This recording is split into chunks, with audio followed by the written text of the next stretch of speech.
What is the significance of Mahadeva means, Brahma is about the genesis, Vishnu is about the organization of the creation, Shiva is oblivion. These three, when all of them are functioning as one, he is Mahadeva. These are three devas. When all of them are functioning as one, it is a Mahadeva. These two, creation and maintenance, only exists in the lap of the oblivion. It is the empty space in the creation, which is the most expansive thing, limitless thing, and which is the lap in which creation happens and disappears, isn't it? Happens, conducts itself and falls apart, all happens in the lap of Shiva, because he is oblivion. Shiva means that which is not. Shiva means that which is not. So that which is not we bow down, because that is the thing. Today, modern science is slowly veering towards that. They believed some time ago the electromagnetic forces and the nuclear forces and gravity are everything. Now as they dug deeper, deeper, do you know there is no explanation for gravity in modern science even today? Isaac Newton only told you apple falls down, which every village boy knew. Unfortunately, it falls down, not up. He gave no explanation, no mathematical background to it. Simply he said it falls down, nothing else. And since then, they have been trying to find out. They know at least enough about other forces. Gravity is one thing which has freaked some modern science. They're not able to find out why gravity works the way it works. So today, one explanation they're talking about is, they believed at one time it's the gravity of the sun which is holding all the planets together, it is the gravity of something else holding all the galaxies together. Now they're saying that there is some dark force all over the place.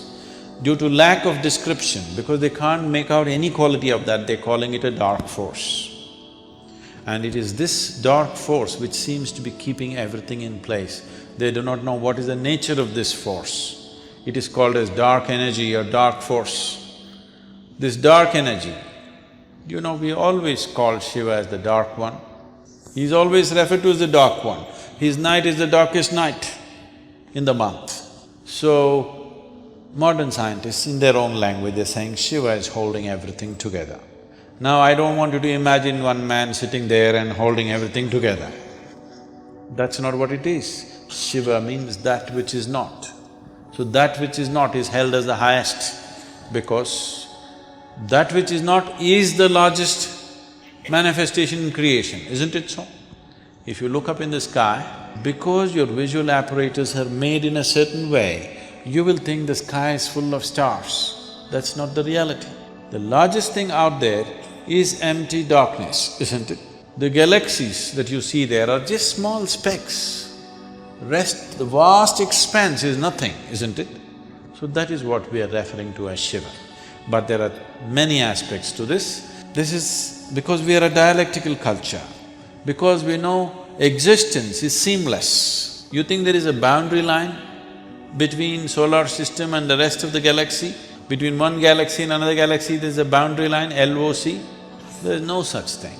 It is just a seamless existence. So, we are a dialectical culture where it is seamless. So I will be talking about Shiva. When I say Shiva, you have to make out which Shiva am I talking about. I say Shiva referring to the boundless nothing. I say Shiva and I refer to the Adiyogi. I say Shiva and I'm talking about a laborer who's walking on the street right now whose name is Shiva. All these things we do at the same time, and this is the reason. If you look up at the boundless nothingness, we do the same thing. If you look at the Adiyogi, we will do the same thing. If the laborer Shiva is walking around here, he may be illiterate, he may be so many things, or maybe nothing, then also we do the same thing. Because we know without the dark energy that you're referring to, without Shiva holding it, even this body will not have its integrity, it'll all burst out. So, when I look at you, I do the same thing. See, this is the only way. I want you to understand, this is the only place where such a thing is there. You're doing it unconsciously, so it's meaningless. What you do to your gods, you're doing to everybody, isn't it? The idea is, this person may not know what is the source of his making, but I want to recognize that. He may not know that the Creator is throbbing within himself, but it is my prerogative to see it. If I see it, it makes a difference for me. If he sees it, it will do wonders for him, but now I want to see it. So what you do to your God, the same thing you do it to your neighbor, the same thing you do to your servant, the same thing you do to a cow or an elephant or a stone or whatever, because you don't want to miss an opportunity. You want to make an effort wherever you are to see that the source of creation is constantly throbbing in every piece of creation and nobody can deny it. Even modern science cannot deny it, that whatever is the source of creation is also functioning in a tiny little invisible atom, isn't it so? In Hindu philosophy, Shiva is often equated with the ultimate reality, Brahman. Brahman is described as the unchanging, infinite, immanent and transcendent reality, which is the divine ground of all being. This ultimate reality is characterized by a state of pure consciousness, devoid of any attributes or qualities. In this sense, Shiva represents the absolute state of nothingness or emptiness, where all dualities and distinctions dissolve. The Shivlinga representation of Shiva is a powerful symbol of this concept. It is often depicted as a smooth, cylindrical stone or pillar that emerges from a circular base. The linga represents the formless, infinite nature of Shiva. It is a reminder of the ultimate reality that lies beyond the grasp of human perception, a state of pure potentiality and undifferentiated existence.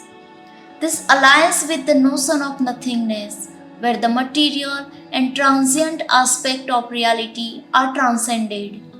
Shiva is often depicted as a meditating ascetic, immersed in deep contemplation. This image symbolizes the inner journey towards self-realization and the attainment of a state of inner emptiness.